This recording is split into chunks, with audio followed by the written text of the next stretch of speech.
예, 다자오, 엠브레입니다. 지난주 4월 4주차 주요 이슈, 이번에 금융에 관련된 그 보도자료, 감독기관의 보도자료를 보시겠습니다. 지난주에는 큰 이슈는 없었는데, 지난주 이슈로 보자면 이게 옆에 보시는 이게 두 가지가 있습니다. 중금리 대출 제도 개선 방안 보도자료에서 보시면 다른 내용들이 참 많이 있는데, 사실은 이제 실무자 여러분들께서 확인하실 만한 내용이 인터넷 전문은행 카카오뱅크 이제 K뱅크에 대한 압박이 이제 본격화되지 않느냐라는 내용이 사실 좀 포함되어 있어서 이슈라고 제가 뽑아봤고요. 두 번째 이슈로는 올해 2021년 금융투자회사 중점 점검 검사사항 사전 예고에 대한 보도자료인데 이번에 종합검사 대상 회사가 어떻게 될지에 대한 예상이 그 어느 정도 규모는 이제 보도자료에 들어있기 때문에 이슈로 뽑아왔습니다.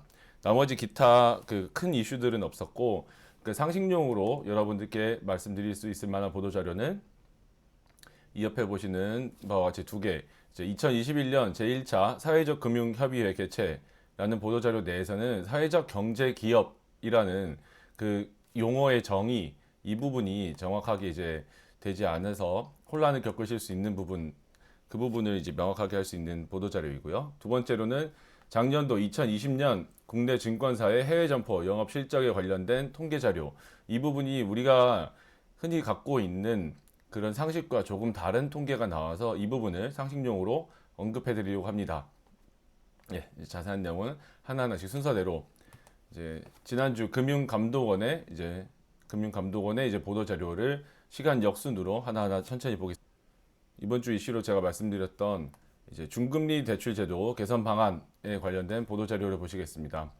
그래서 이 옆에서 보시는 바와 같이 세 가지 포인트로 이제 정리가 되어 있는데 코로나 사태로 인해서 서민 금융에 대한 지능이 필요한 부분도 있겠지만은 실제로 지난주 제가 영상에서 보여드린 바와 같이 지금 법정 금리 최고 한도를 24%, 연 24%에서 20%로 상당 부분 내림으로 인해서 지금 관련된 이제 금융회사들에게 부담을 많이 지울 수 있는 부분들이 있다 보니 그에 대한 이제 대책으로서 후속 대책으로서 중금리 대출 제도 개선 방안이 상당히 많이 지금 언급이 되고 있는 것으로 보입니다. 그래서 그 자세한 내용들은 이 옆에서 보시는 바와 같이 이제 표에서 보시는 바와 같이 상당히 많은 부분들이 있습니다. 그 중에 이제 중요한 내용이라고 할 만한 것이 이제 사이돌 대출, 이 대출, 정책 대출 이 제도를 좀 더 활성화하는 방안으로서 이제 기준을 개선하겠다라는 내용이 있습니다. 그리고 그 위에 나머지 부분들은 여러분들께서 이제 확인해 주실 만한 내용들이 되는데요.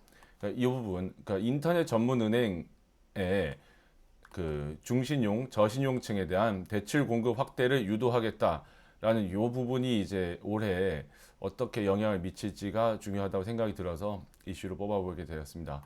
그 이후에는 이제 은행권과 제2금융권의 연계 대출을 활성화하겠다라는 내용이 있는데 아직 구체적인 내용은 나오지 않고 베스트 프랙티스 마련을 이제 하겠다라는 내용 정도로 보입니다. 그래서 이 구체적인 내용들을 보시면요. 그러니까 법정 최고 금리가 이제 24%에서 연 20%로 이제 인하가 됨에 따라서 이제 후속 조치로서 중금리 대출 제도 개선도 이제 병행하겠다라는 내용이고요. 자, 이게 사이돌 대출에 이제 공급을 한 그 실적이 지금과 같은 경우에는 그러니까 사이돌 대출을 함에 있어서 그 신용 점수라는 요건이 없었기 때문에 사이돌 대출이 지금까지 그러니까 이제 저신용층에게 공급되지 못하고 일부 고신용층에게 공급되고 있었다라는 지적에 따라서 신용 점수 요건을 이제 신설을 하겠다라는 내용이고요. 그래서 이 부분은 이제 관련된 이제 은행권에 계신 실무자 여러분들께서 확인을 하시게 될 내용이 될 것 같습니다. 그래서 나머지들은 이제 너무 좀 세분화된 내용들이기 때문에 이 좀 다른 업종들에 계신 분들께서 관심이 없으실 만한 내용들은 좀 생략을 하고 넘어가겠습니다. 처음에 표에서 보신 바 그 해당되는 내용이 있으신 부분들은 이 보도 자료를 따로 참고해 주시기 바랍니다. 그래서 인터넷 전문은행의 이제 중신용층, 저신용층에 대한 대출 공급을 활성화하겠다라는 내용이 있는데 이 부분이 이제 여러분들도 아시겠지만 인터넷 전문 은행이 이제 도입된 지 거의 3년이 다 돼 갑니다. 그래서 처음에 이제 인터넷 전문 은행이 도입이 될 때 이제 기존 레거시 금융 회사들과의 이제 경쟁에서의 그런 어드밴테이지를 디스어드밴테이지를 그러니까 감쇄시켜 주고자 이제 3년 정도 이제 감독 기능을 좀 더 예외 완화해서 감독을 해주겠다라는 그 예외 기간이 있었는데 이 3년이 이제 다 되어 갑니다. 그리고 실제로 지금 인터넷 전문 은행의 처음 도입 취지가 이제 중신용층, 저신용층에 대한 이제 유동성 공급이었었는데 이제 실제로는 지금 그러니까 기존 레거시 금융과 비슷하게 제1금융권과 비슷한 그 수준의 이제 대출이 이제 포트폴리오가 이제 구성이 되고 있는 상황에서 상당히 이제 올해 상반기 중으로 인터넷 전문 은행의 중금리 대출 확대 세부 방안이 이제 발표된다라는 이 부분이 저는 이 보도 자료에서 가장 중점적으로 시장에 영향을 미칠 수 있는 부분일 거라 생각이 들어서 네, 이 부분을 뽑아보게 되었고요. 그래서 여기 뒤에 보시면은 저축은행의 신용평가 모형 고도화 이 부분이 이제 여기에 이제 핀테크 기업이 참여한다라는 부분이 좀 특이한 부분이 될 것인데 이번 보도자료 마지막으로는 이 부분을 보시겠습니다. 그러니까 디지털 기술을 활용한 중신용층, 저신용층 대출 지원 인프라 확대라는 부분이 있는데 그러니까 결국에는 신용이 저신용층이라든지 중신용층에 계신 분들 같은 경우에는 금융권을 이용하지 않는 그러니까 금융권 이외에 예를 들어서 우리가 그림자 금융이라 부르는 이제 그거 우리 측정이 되지 않는 분야에서 이제 금융 활동을 실질적인 금융 활동을 하는 경우가 많고 그러다 보면 비금융 정보를 이제 접목을 해서 그분들의 이제 신용을 평가하는 그런 부분들이 우리나라에서 아직은 활성화되지는 않았는데 그러니까 해외 그 금융 선진국 그래서 금융 선진국 내 핀테크 업체들은 이 부분들을 이제 활성화해서 상품화하고 있다는 그런 기사들을 많이 접할 수가 있었습니다. 근데 그 부분을 이제 총칭한 용어가 없었는데 이번 보도자료에서 비금융 12업 그 크레딧 뷰로업이라고 이제 정의를 내린 바가 있기 때문에 이 용어가 좀 특이해서 한번 말씀을 드리게 되었습니다. 그러니까 생각보다 이번 보도 자료가 길어지게 된 게 이번 주는 중요한 이슈가 많지 않아서 더 그렇습니다. 그래서 네, 이번 주에 두 번째 이슈로서 2021년 금융투자회사 중점 검사사항 사전 예고라는 보도 자료 보시겠습니다. 그래서 집중 검사에 대한 이제 사전 예고 제도라고 되어 있는데 사실상 이게 이번 올해 같은 경우에는 그 지금 아직 종합 검사가 지금 시행도 되지 않고 있는 바 사실상 이 부분은 그러니까 이제 전반적인 금융투자 회사 전반에 대해서 검사하겠다라는 사전 예고보다는 어떻게 보면 올해는 그 종합 검사 대상인 회사들의 어떤 부분을 사실 중점적으로 그 종합 검사를 하겠다라는 내용으로 사실 해석될 수 있는 내용인 것 같습니다. 그래서 올해 이제 중점 검사 사항이 될 것들은 이 옆에 있는 부분들, 특히 이제 금융 소비자 보호, 라임 옵티머스 펀드 사태 때문에라도 금융 소비자 보호 관련된 내용들이 주를 이룰 것 같은데요. 그 주요 검사 항목들이 이 옆에서 이게 노란 박스로 되어 있는 부분들입니다. 그래서 이런 부분들에 해당되는 부분들이 중점 검사가 될 것이다라는 내용들이 되겠고요. 구체적인 내용은 여기서는 생략할 수 있도록 하겠습니다. 그러니까 중간중간에 제가 이렇게 필요하신 부분들은 이렇게 정지해서 확인하실 수 있도록 잠시 멈춰서 영상을 멈출 수 있도록 하겠습니다. 그래서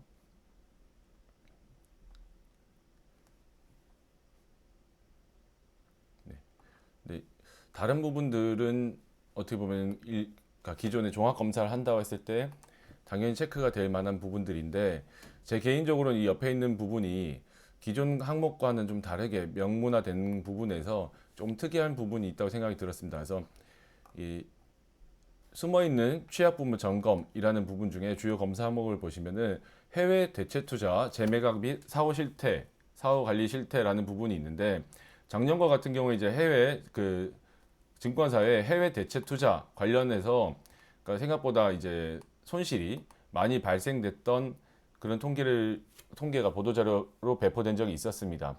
그러다 보니까 올해 이 부분을 넣은 것이 이 부분에서 상당히 많은 이제 지적 사항을 이제 지적하겠다라는 그런 일종의 이게 타겟팅이 된 부분이 아닌가라는 생각이 들어서 이제 말씀을 드리고요. 둘째로는 종합금융 투자 업무의 적정성이라고 하는데 여러분들도 아시지만 그 자기 자본이 3조 원 이상인 그 증권회사들이 신청한 경우에 종합금융 투자 사업자로 이제 지정이 될 수가 있는데 그래서 지금 현재 시장에서는 총 8개사가 이제 지정이 되어 있죠. 이거 대형사라고 할 수 있는데 대형 증권사에 대한 업무 적정성을 평가를 하겠다라는 내용이 있다 보니 올해 이제 아직은 지정된 바는 없지만 올해 종합검사의 대상으로 될 것 같다라고 이제 예상이 되는 증권사들로서는 이제 뭐 메리츠증권 그리고 이제 키움증권, 대신증권이 있고 이제 기타 다른 회사들도 있을 텐데 그 중에서 그렇다면 종합금융투자사업자에 해당되는 지금 메리츠증권에